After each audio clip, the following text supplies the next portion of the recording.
Mega sporogenesis, ध्यान दीजिए, सुनिए। मेगा स्पोरोजेनेसिस इधर ही देखिए, मेगा स्पोरोजेनेसिस क्या है, एग्जाम में बहुत बार पूछा गया है, ठीक है, पूछता ही रहा है। मेगा स्पोरोजेनेसिस का मतलब होता है, सुनिए, मेगा स्पोरोजेनेसिस मतलब होता है, देखिए मेगा मतलब होता है गुरु, मेगा होगा मतलब होता है बड़ा, गुरु होता है, ठीक है। जैसे मेगा कंपनी का आप देखिए पंखा उखा तक नहीं आता, मेगा का अर्थ होता है बड़ा, ठीक है। मेगा स्पोरोजेनेसिस, देखिए स्पोर मतलब होता है बीजाणु, जेनेसिस मतलब होता है निर्माण, जेनेसिस मतलब क्या होता है, निर्माण। देखिए पहली बात तो पहले स्टेप में क्या होता है, एक एमएमसी का सिलेक्शन होता है। माइक्रोस्पोर मदर सेल का क्या होता है, sorry megaspore mother cell क्या होता है, सिलेक्शन होता है। मेरी बात समझ आ रहा है नहीं आ रहा, समझिए, ठीक है। मेगा स्पोर मदर सेल का सिलेक्शन होता है। अब ये कोशिका क्या होती है, डिप्लॉयड रहती है, क्या होती है, 2n में होती है, क्या होती है, डिप्लॉयड होती है, ठीक है, समझ रहे होते हैं, क्या होती है, डिप्लॉयड होती है, 2n में इस कोशिका होती है, ठीक है। अब देखिए ये जब 2n में होती है तो ये क्या करती है, इसमें मियोसिस होता है, क्या होता है, अर्धसूत्री विभाजन होता है, क्या होता है, मियोसिस होता है। अब देखिए अर्धसूत्री विभाजन में कोशिकाएं 4 ठो बनती है, देखिए आपका 1 2 3 4 ठो बना।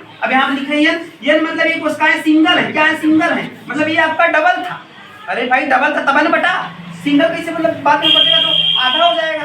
ये देखिए तो आपका ये 2n से क्या हुआ, n हुआ, और ये कोशिका बना 4 कोशिका, ठीक है। अब देखिए अब इसे क्योंकि एक सीध में रहती है, एक सीध में रहती है, इसलिए हम इसे टेट्राड कहते हैं। एकदम याद कर लीजिए, लिखने को नहीं छोड़िए, एकदम याद कर लीजिए, ये क्या होता है, टेट्राड होती है। अब देखिए अब टेट्राड में से 3 का डिवीजन रहता है, 3 क्या होती है तो खत्म हो जाती है। अच्छा 3 का डिवीजन रहता है तो बचता का एक ही बचता है। अब एक में बच्चों 3 बार माइटोसिस होता है, देखिए 1 बार माइटोसिस, 2 बार माइटोसिस, 3 बार माइटोसिस। देखो अब देखो एक से आपका एक से आपका क्या है, 2 बना, 2 से क्या है आपका 4 बना, ठीक है।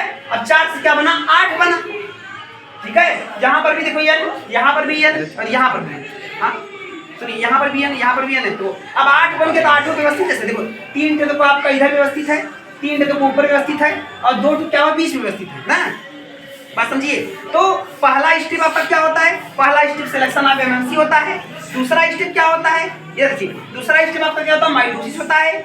तीसरा स्टेप क्या होता है आपका, डीजनरेशन होता है, ठीक है। चौथा स्टेप क्या होता है, फंक्शनल मेगास्पोर का निर्माण बच्चों, फंक्शनल मेगास्पोर का निर्माण होता है। अब देखिए अब बीच में क्या है, पोलर न्यूक्लियाई है। अब यहाँ पे एक सेल आ गया, अगर बगल में क्या है, सहेली कोशिका हो गई दोस्तों, ऊपर क्या है, प्रतिमुख कोशिका हो गई, एंटीपोडल सेल, समझ आ रहा नहीं आपको। देखो बीच में क्या है, एक सेल, इसके बगल में सहेली कोशिका, बीच में पोलर न्यूक्लियाई, और इधर क्या है, एंटीपोडल कोशिका, और यही पूरा आपका एम्ब्रियो साइक बनाता है, भ्रूण कोश बनाता है, जी है ना। सिर्फ मोनोस्पोरिक हम एम्ब्रियो साइक कहते हैं, क्योंकि मोनोस्पोरिक आपका एक वही काम करा जाता है, बाकी आपका साइड में। देखो पॉलीगोनम पौधों में यहाँ पर दिखा गया, मतलब अधिकांश पौधों में, जैसे खासकर पॉलीगोनम पौधों में क्या होता है, तीन जनरेट होता है, और एक आपका क्या है बचता है, वही पूरा क्रिया होता है। एकदम फिगर एकदम साफ दिख रहा है, एकदम स्पष्ट बनते हैं।